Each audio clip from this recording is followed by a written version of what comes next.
gaplashib. Bo'lmasa eshitmaydigan yo'q bo'lasan, hopchi. Eshitadi, 5 kilometrda. Meniki yangi bozorda. O'shanda aka olsam yangi bozorda. Sog'. Ani tezkeda.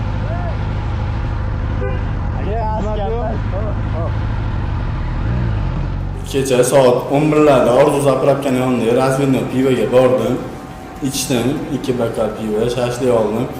Sizcha mos holatda bo'ldim. Bundan oldin ham ozgina spirtnoy ichimlik iste'mol qilganim uchun asherda turgan, tovalarda oldida turgan tig'li mahsulotda qurolni olib, belimga solib, yo'ldan taksi chaqirdim.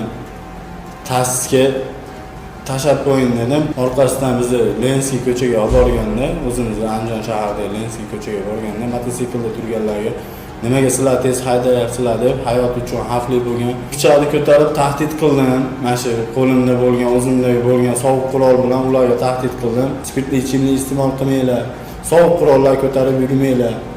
Oilalarga, o'zingizlarga ziyon qilib qo'yasizlar.